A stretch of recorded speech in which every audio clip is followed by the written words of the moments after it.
I could have obviously told you this on the phone just now, but I wanted it to be in blog vlog form. So today was a Rochelle day, and I wasn't that anxious. Like I wasn't panicky, but maybe it's that beta blocker.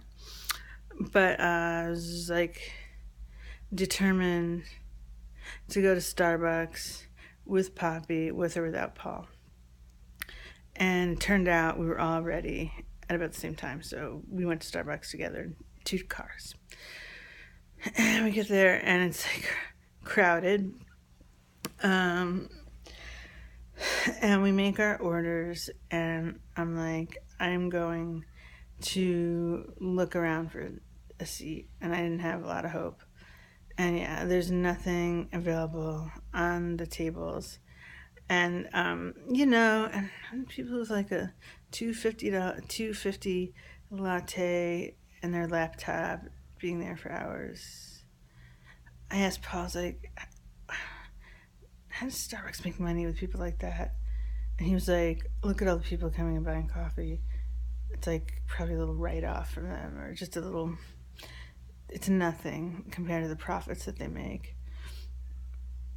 Okay, so I'm looking around and I go over to the mushy easy chairs, and one is occupied by a woman, and the knee rest, or I mean the footrest, is kind of on her side, and the other chair is unoccupied. So I'm thinking, and at the big table nearby, there is a wooden chair that perhaps we could drag over, and maybe the lady would let us have the footrest or whatever. I wasn't sure how it was going to work out that for the three of us, but I just, claimed the chair. It was empty, unoccupied. I sit down. I'm sitting there for a minute, and this man, older, 60 something, 70 something, in a safari type jacket and khaki pants, comes over and looms over me. He's very tall and says, "Excuse me, that's my seat." I was like, fuck you. I was like, how would I know that?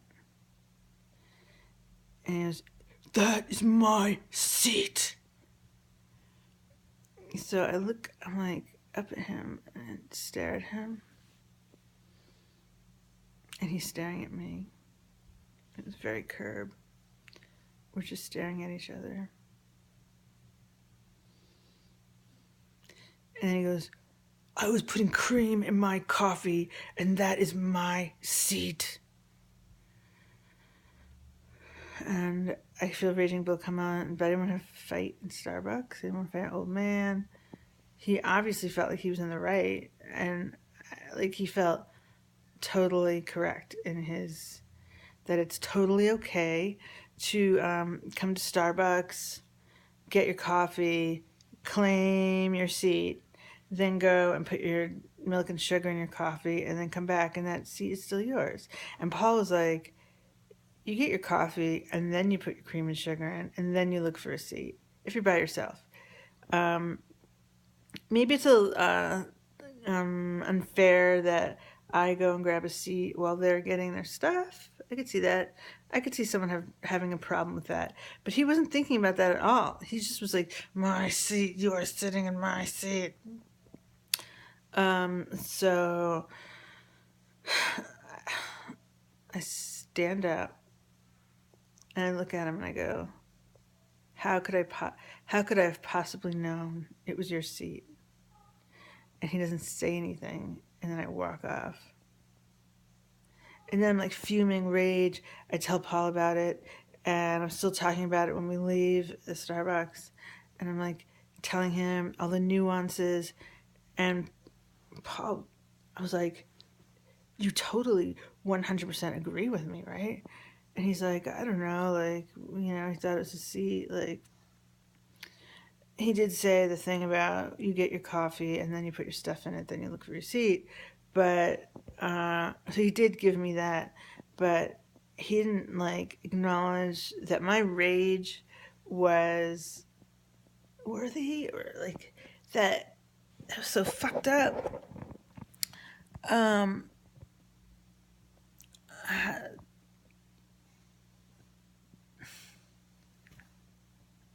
I just kept repeating this story to him. First of all, he had no right to the seat. Oh, Paul was like, maybe if he had asked more politely. And I was like, maybe, because he was an older man. If he'd been like, oh, um, excuse me, but that was my seat, and I might think, oh, it's a mushy seat that's good for him, or just he's a little clueless about how Starbucks works. I guess I would have been like, okay, and like let him have it.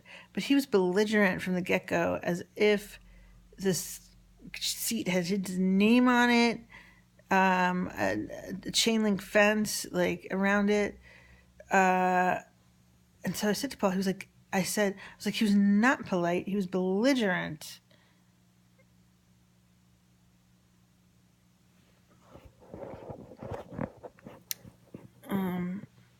Yeah. That's it.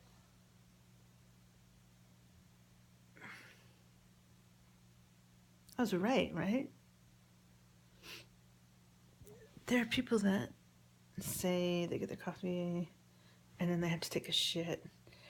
And, you leave your jacket on your chair. And, like, even that, like, you've abandoned your seat, like, but nobody ever rips off someone's, pulls off someone's jacket and takes their seat. I mean, I would never do that. That really doesn't happen. Maybe in Manhattan, where there are some, real insane people, like people that act wild. Like, I could picture kind of a street person doing that, maybe. I don't know if that's street person phobic, but someone really outside of society and not like aware of. Anyway,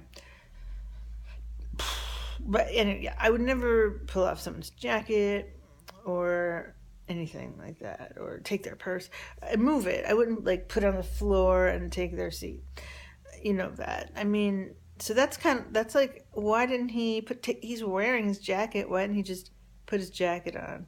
I would have been annoyed. I'm like, ugh, I kind of hate people that do that, but I have done it. Like, Poppy has to go to the bathroom, like, I don't want to give up our table, whatever. So